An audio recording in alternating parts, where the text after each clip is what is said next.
Marcus Chen rubbed his tired eyes as he turned onto Maple Street. The three-day business conference in Chicago had been productive but exhausting, and all he wanted now was to collapse on his couch and order takeout.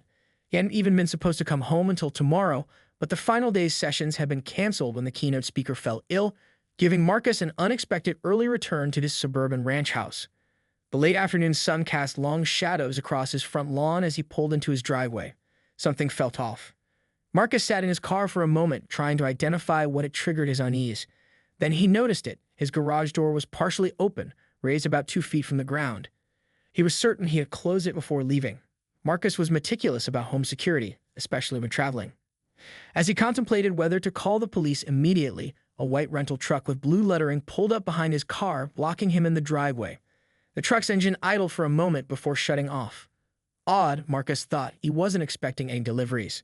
He stepped out of his car cautiously, keys clutched between his fingers, a self-defense tip he picked up years ago. That's when he heard it, the unmistakable sound of something heavy being dragged across his garage floor, followed by a woman's voice saying, "Careful with the hose connections." Marcus approached the partially open garage door and crouched down to peer inside. The scene before him was so bizarre that for a moment he wondered if he had somehow returned to the wrong house. A middle-aged woman with highlighted blonde hair styled in an angular bob was directing a teenage boy as they maneuvered Marcus's nearly new front-loading washing machine across the concrete floor. "What the hell?" Marcus muttered under his breath. He recognized the woman, Karen Thompson, from 3 streets over. They weren't friends, but they had exchanged nods at neighborhood association meetings. She was known for her vocal complaints about everything from other neighbors' landscaping choices to the timing of garbage collection. Marcus straightened up and pressed the garage door opener on his keychain. The door began to rise, revealing him to the intruders. The teenager froze like a deer in headlights, his hands still gripping the washing machine. Karen, however, merely looked annoyed at the interruption. "Excuse me," Marcus said, his voice tense with restraint, "but what are you doing with my washing machine?" Karen's expression shifted from annoyance to something resembling righteous indignation. "Your washing machine. I think you're confused." Her tone was dismissive, as if Marcus was the one trespassing. Marcus's confusion quickly hardened into anger as the reality of the situation became clear. He had just caught someone in the act of stealing from him. His washing machine wasn't even that old. He purchased it 8 months ago for nearly $1,000. "This is my house, and that is my washing machine," Marcus stated firmly, stepping fully into the garage. "Put it down right now, or I'm calling the police." The teenager looked to Karen uncertainly. "Mom," he questioned, his voice cracking slightly. Karen ignored her son and took a step toward Marcus, her designer handbag clutched tightly to her chest. "Listen here," she hissed, lowering her voice. "I don't know what kind of scam you're trying to pull, but this washing machine belongs to me. I purchased it last week, and I'm simply retrieving it from storage." Marcus looked around his familiar garage, at his tools hanging on the pegboard wall, the family photos on the shelf above his workbench, the stack of empty moving boxes he'd been meaning to dispose of for months. Then he looked back at Karen, whose expression had hardened into a mask of determination. In that moment, Marcus realized this confrontation was about to get much worse before it got better.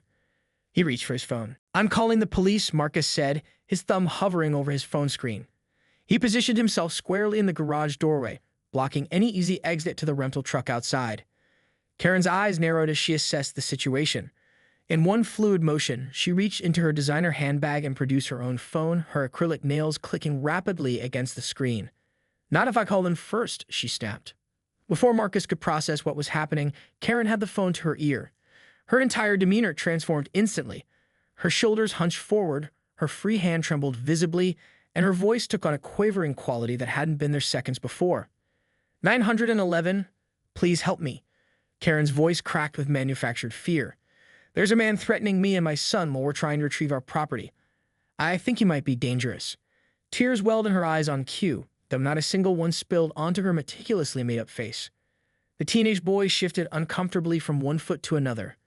"Mom, maybe we should just—" "Quiet, Tyler," Karen hissed, covering the phone's microphone momentarily before returning to her performance. "Yes, we're at 1842 Maple Street. Please hurry." Marcus stood dumbfounded, his own call to 911 forgotten as he tried to comprehend the rapid role reversal. "Are you serious right now? You're stealing from me, and you're calling the police?" Karen turned away from Marcus as if frightened, speaking more urgently into the phone. "He's becoming aggressive. Please send someone quickly." She rattled off a description of Marcus that made him sound like a menacing home invader rather than a homeowner defending his property. Marcus finally snapped out of his shock and completed his own call to 911, calmly explaining the situation. The dispatcher assured him officers were already en route due to Karen's call, but took down his details as well. "Look," Marcus addressed Tyler directly, hoping to appeal to the teen's evident discomfort. "You know this isn't right. This is my home. That's my washing machine. I have the receipt, the warranty information, everything." Tyler's eyes darted between Marcus and his mother. "I thought you said we were picking up something you bought online," he murmured to Karen. "We are," Karen insisted, her voice suddenly steel-edged despite the tears still glistening in her eyes. She turned to Marcus with a smile that didn't reach her eyes. This poor boy is clearly confused. He doesn't understand the situation. Marcus pulled out his wallet and extracted his driver's license. "This is my address. I've lived here for 3 years. He pointed to a framed photo on the garage wall. "That's me with my sister at her graduation last year. This is my home." Karen scoffed, dismissing the evidence with a wave of her hand. "Anyone can take pictures and hang them up. For all I know, you broke in and are squatting here." The tension in the garage was palpable as they reached an impasse. Marcus refused to move from the doorway, and Karen maintained her fabricated victimhood, occasionally whispering reassurances to Tyler, who looked increasingly uneasy with the entire situation. Through the open garage door, the flash of blue and red lights announced the arrival of police. Karen immediately straightened her posture and dabbed at her eyes, careful not to smudge her mascara. She flashed Marcus a look of triumphant defiance before sliding back into her role as the frightened victim. "Just wait," she whispered as the police car doors slammed outside. "You have no idea who you're dealing with." Marcus felt a chill run down his spine despite the warm spring afternoon.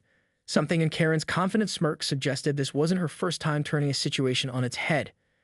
As 2 officers approached the garage, Marcus realized that what he had initially thought was a simple case of theft had just become much more complicated. 2 uniformed officers approached the garage with measured caution. A tall, broad-shouldered male officer with Rodriguez on his nameplate and a shorter female officer whose nameplate read Chen. They scanned the scene before them, a partially dismantled laundry setup, a washing machine in the middle of the garage floor, and 3 people locked in a standoff. Karen immediately burst into action, rushing toward Officer Chen with practiced desperation. "Thank goodness you're here," she sobbed, her voice trembling. "This man was threatening us while my son and I were just trying to pick up my washing machine." Officer Rodriguez held up a hand. "Ma'am, please step back. We need to assess the situation." His tone was firm but neutral, betraying no immediate judgment. "Sir, could you identify yourself?" Officer Chen addressed Marcus, maintaining a professional distance. "My name is Marcus Chen. This is my house, 1842 Maple Street. That woman and her son were attempting to steal my washing machine when I arrived home early from a business trip." Marcus worked to keep his voice steady despite his frustration. "Lies." Karen clutched her chest dramatically. "I purchased this washing machine last week through an online marketplace. I have messages proving it." She fumbled in her purse, though suspiciously produced nothing. Officer Rodriguez turned to Tyler, who was standing awkwardly by the washing machine, looking like he wanted the concrete floor to swallow him whole. "And you are?" "Tyler Thompson," the teen mumbled, eyes fixed on his sneakers. "I'm her son." Officer Chen noted something in her small notebook. "Mr. Chen, do you have any proof of residence and ownership of the appliance in question?" Marcus nodded, relief washing over him at the direct, practical question. "Yes, I have my driver's license with this address, and I can show you the purchase receipt and warranty information for the washing machine. It's in my filing cabinet inside." Officer Rodriguez accompanied Marcus into the house while Officer Chen stayed with Karen and Tyler. As they entered through the interior garage door, the evidence of Marcus's residence was immediately apparent. Mail addressed to him on the entryway table, family photos on the walls, a lived-in space that clearly belonged to someone who had been there for years. In his home office, Marcus retrieved a folder labeled Appliances and handed Officer Rodriguez the washing machine receipt from Bergman's Home Appliances, dated 8 months prior, along with a warranty card registered in his name. "This seems pretty straightforward," Officer Rodriguez said, examining the documentation. "Let's go back out." When they returned to the garage, Karen was mid-performance, gesturing wildly as Officer Chen maintained a neutral expression. And then he just showed up out of nowhere, claiming it was his house. "I've never been so frightened in my life." "Ms. Thompson," Officer Chen interrupted, "could you provide similar proof of purchase for this washing machine?" Karen's flow of words abruptly halted. She blinked rapidly, her mouth opening and closing before finding her footing again. "Well, as I was explaining, it was a cash transaction. The seller didn't provide a receipt. You said earlier you had messages proving the purchase," Officer Chen pointed out calmly. Karen's expression flickered momentarily before she doubled down. My phone died just now. And anyway, the seller must have deleted the messages on their end. Officer Rodriguez showed his colleague the documentation Marcus had provided. Officer Chen nodded and turned back to Karen. Ms. Thompson, your story has changed several times in the brief time we've been here. First, you mentioned having messages, then a cash transaction with no receipt, and now deleted messages. Karen's demeanor shifted subtly, her tearful vulnerability hardening into indignation.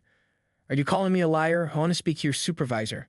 This washing machine was stolen from my garage 3 months ago, and I recognized it when I saw it listed online. Tyler's head snapped up at this new version of events, his eyes wide with confusion.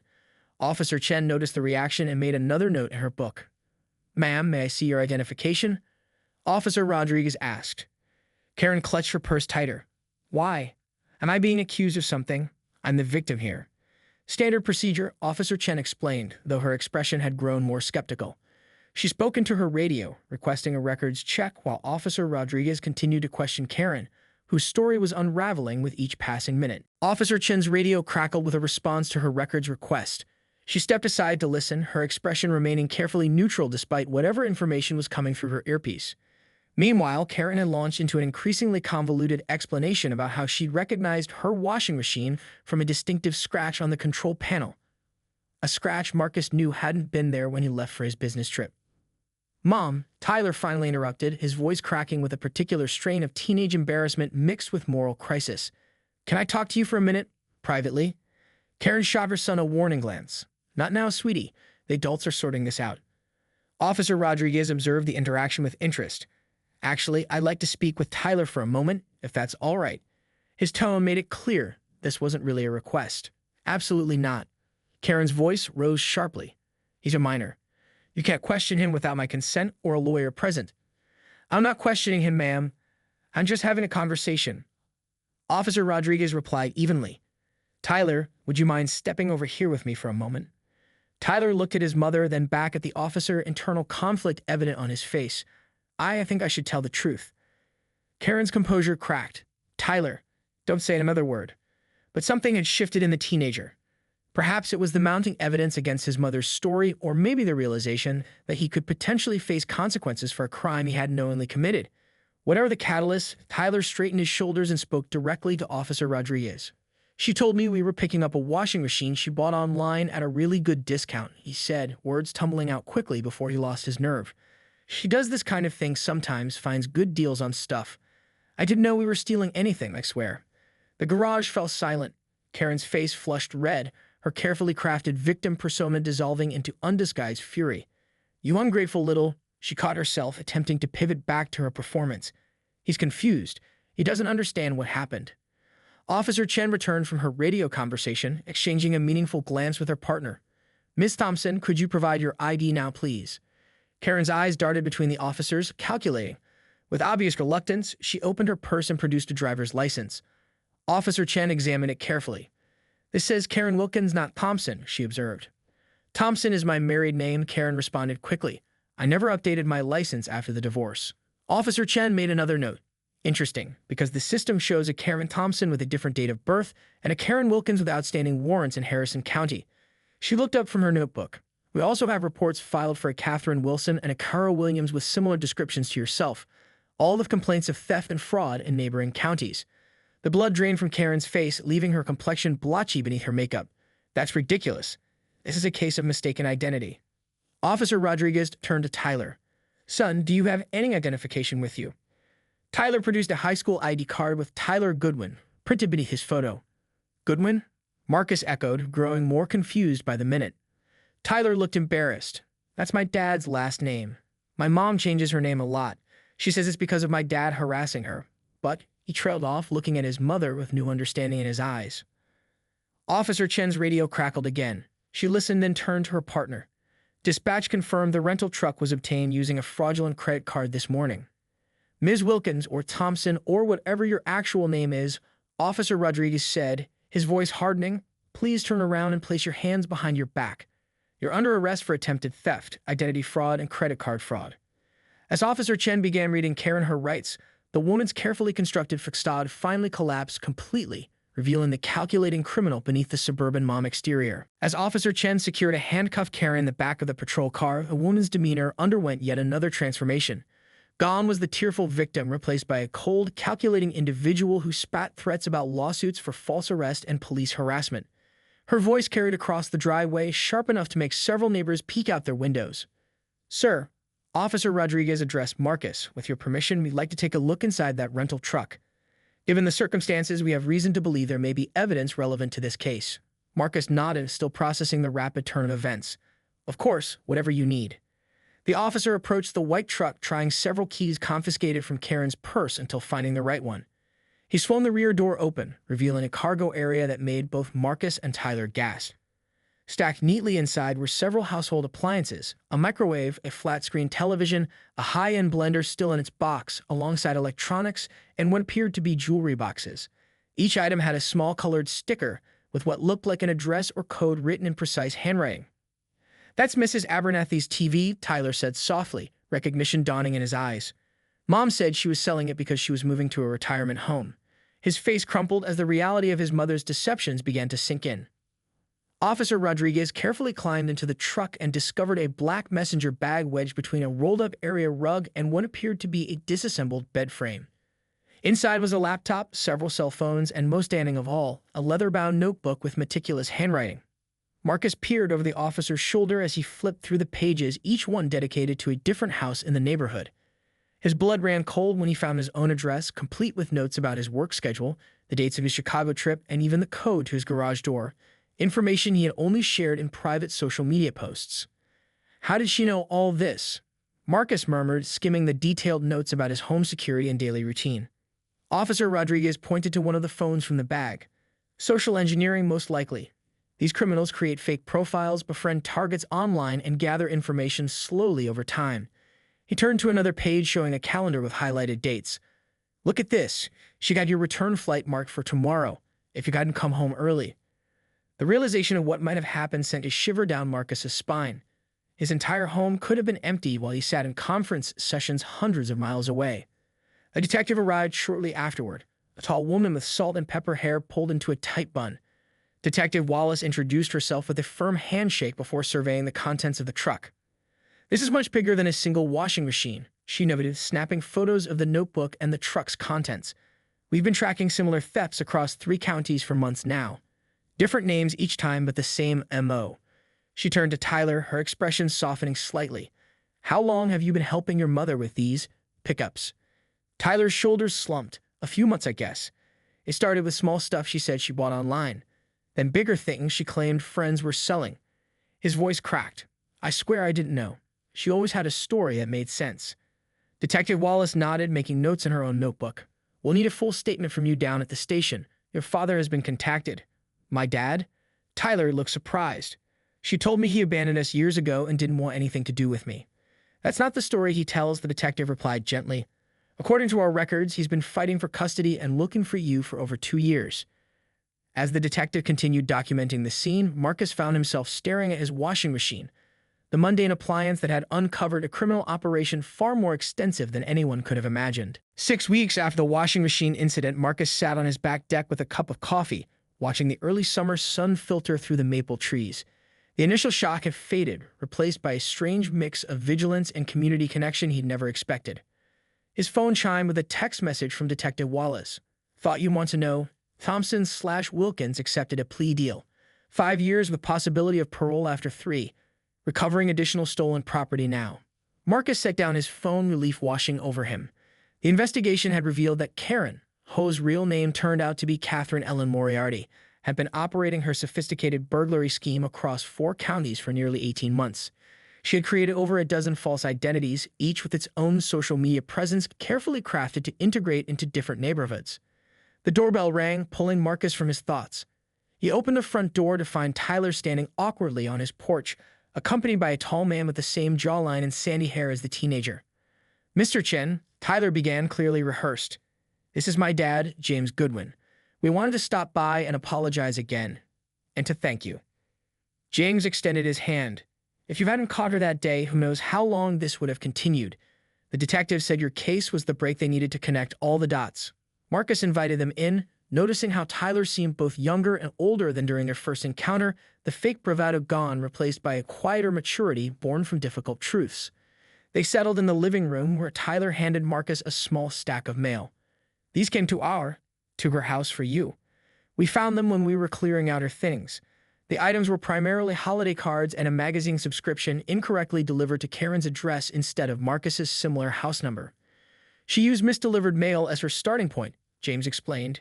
"She'd learn names, then create fake profiles to friend people online." Tyler had no idea. Tyler stared at his hands. "I should have known something was off. All those moves, never staying in one school district long enough for anyone to ask questions." "She was your mother," Marcus said gently. "We trust family." After they left, promising to attend the neighborhood watch meeting the following week, Marcus's phone chimed again. It was Eleanor Abernathy from 3 doors down, confirming their dinner plans. The 70-year-old widow had been one of Karen's primary targets, and in the weeks following the arrest, Marcus had helped her install a new security system. Their initial neighborly cooperation had evolved into a genuine friendship. Similar connections had formed throughout the community. What had begun as shared victimhood had transformed into a tight-knit support network. Families who had previously only exchanged casual waves now gathered for weekend barbecues and community projects. The following evening, Marcus hosted the bi-weekly neighborhood watch meeting in his backyard. 20 neighbors, many whose names he wouldn't have known 2 months prior, discussed everything from security camera installations to an upcoming block party. "It's strange," said Michael from across the street as the meeting wound down. "Something so awful created something kind of wonderful." Marcus nodded, surveying the groups of people chatting comfortably around his yard. The violation of his home had initially left him feeling vulnerable in a way he'd never experienced before, but the community that emerged from the collective healing had provided a different kind of security, one built on human connection rather than alarm systems. As the neighbors dispersed with waves and promises to meet again soon, Marcus returned to his deck. The new washing machine hummed quietly through the open window, a mundane sound that now carried an unexpected meaning. What began with an attempted theft had ended with something precious gained. A reminder that sometimes the most meaningful security came not from locks and cameras, but from the people who noticed when something wasn't right and who showed up when it mattered most.